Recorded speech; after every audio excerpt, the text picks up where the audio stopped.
Now you have a patient at your hand who has basically walked into your clinic and you're just performing the preliminary tests on that particular patient, and you find out on conducting the intraocular pressure test that on the tonometer you have the findings that his intraocular pressure has basically risen. So what are the key features? What are the typical management signs that you're going to follow on with? Ranging from this glaucomatous condition, what are the particular thoughts that you're going to have in your mind? What are the consequences that the patient has to face due to this increased intraocular pressure? What are the structures that are going to be damaged through this phenomena that there's an increase in the intraocular pressure? Obviously, first of all, the optic nerve is going to be damaged due to this increase in the intraocular pressure. Then you're going to look for further signs of the vascular damage in the retina as well, just to emphasize the fact that this intraocular pressure is high up enough that is basically damaging the structures at the back of the eye, and that can basically result in a permanent loss of vision in this particular patient. So this is the typical clinical picture whenever we are dealing with a patient of a glaucomatous condition. So what are the different types of the glaucomatous condition, ranging from the open angle glaucoma on one hand, and then we have the angle closure glaucoma on the other hand. The open angle glaucoma basically emphasizes on the fact that the intraocular pressure is rising in this particular patient, but the trabecular meshwork is patent enough that it can be considered as to be open. So the angle of the anterior chamber is open, the outflow of the aqueous humor is normal in this particular patient, but still there is a buildup in the intraocular pressure in the vitreous chamber. On the other hand, we have the angle closure glaucoma. So what happens is, if we have this angle closure glaucoma, we can see that the canals of sclem, the trabecular meshwork is basically blocked in this particular case, and that is going to rise the intraocular pressure to quite a state in which there is an acute course of disease in this particular patient. What are the causative factors that basically make the person more prone to the development of this angle closure glaucoma? It can be any traumatizing condition, it can be any inflammatory conditions, as well as it can be any autoimmune conditions that can result in the development of this acute kind of an angle closure glaucoma in the patient, in which the patient will basically give you a history of the peripheral vision loss. That was followed by a central vision loss, and finally the patient will have a tunnel vision before, if it is left untreated, obviously it can result in a complete vision loss in that particular eye.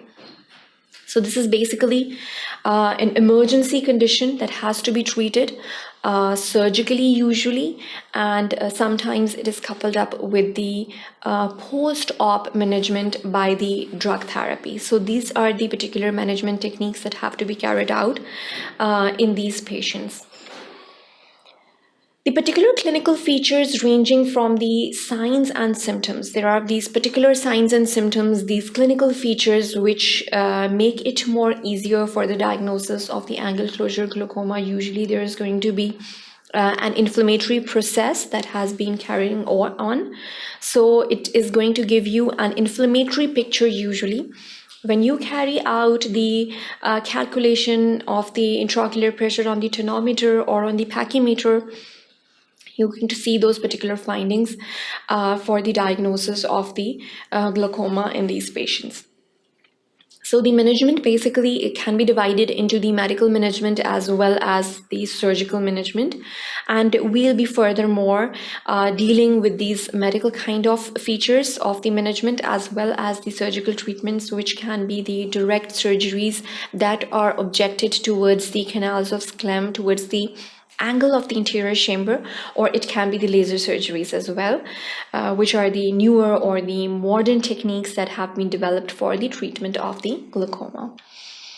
The definition, obviously, the occlusion of the drainage angle resulting in the sudden elevation of the intraocular pressure. So there is some sort of an occlusion in the angle of the anterior chamber that is quite sudden, and that basically resulted in an increase in the intraocular pressure over a very short period of time. So that is basically the definition of an acute angle closure glaucoma over here.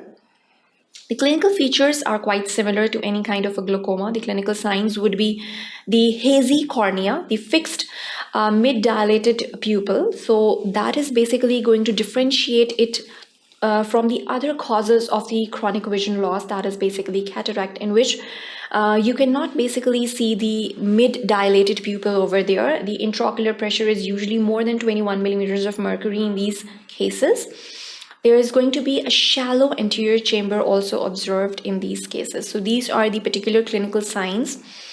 On the initial inspection of the eye, you're going to look at all of these signs over here. The symptomatologies that we're going to consider over here, the patient would give you a history of a blurred vision, obviously, first of all, peripherally, and then there's going to be a tunnel vision observed by the patient.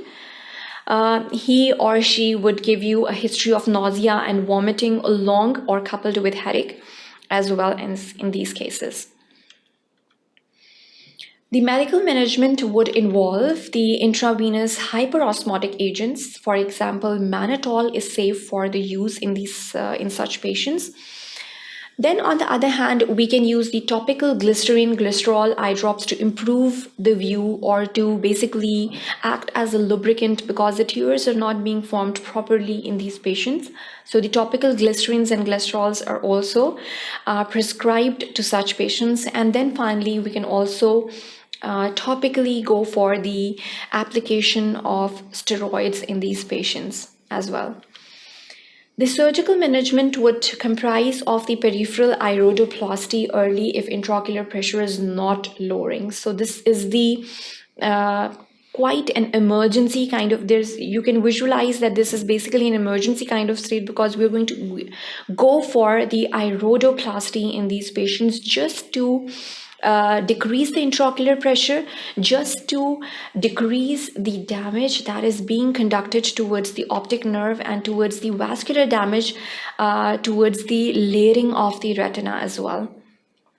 The AC paracentesis for the temporary intraocular pressure lowering is also suggested for these patients, usually reserved for cases where the other treatments have failed in these patients. The laser peripheral iridotomy lasers that are being used for such a condition are the YAG lasers, and then we have the argon diode lasers that are also being prescribed for such patients. And then you have to treat the fellow eye also because you have to see whether it is an inflammatory condition or whether it was a traumatizing condition that resulted in such a state. You have to treat the other eye prophylactically for this condition as well.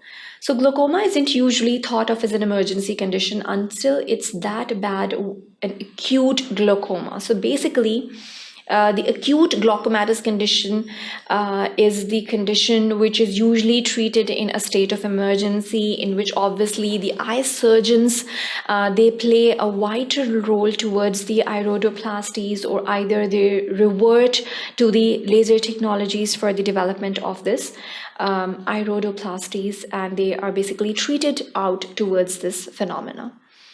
So this is usually the condition that is seen in the cases of the angle closure glaucoma. As you can see, there is the haziness of the cornea that is observed in these cases as well.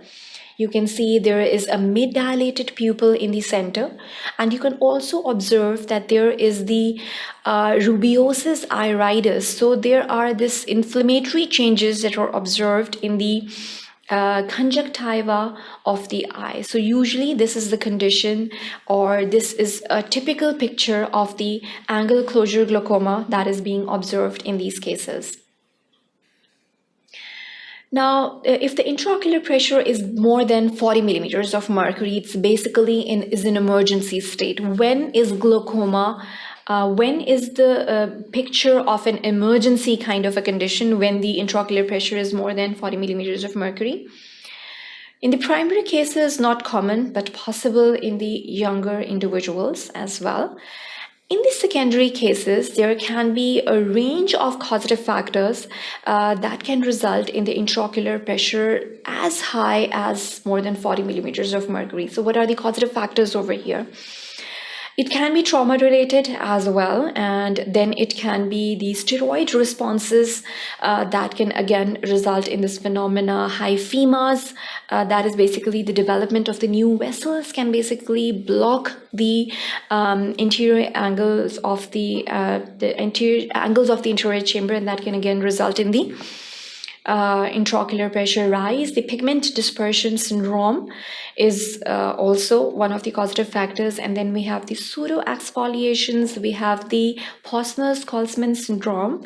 So these are some of the syndromes. Then we have the phacolytic glaucomas that are again going to result into the emergency kind of conditions, and then finally we have the ghost cell glaucoma. So when we talk about these phacolytic glaucomas or the ghost cell glaucomas, all of these are basically going to block the trabecular meshwork, and that is going to basically block the outflow of the aqueous humor and subsequently result in the rise in the intraocular pressure and giving a complete picture of a glaucomatous condition in these patients. So over here in this section, we focused on the angle closure glaucoma and the different emergency conditions that can arise due to this angle closure glaucoma. So that is the end of this section. Thank you for watching Scario.com.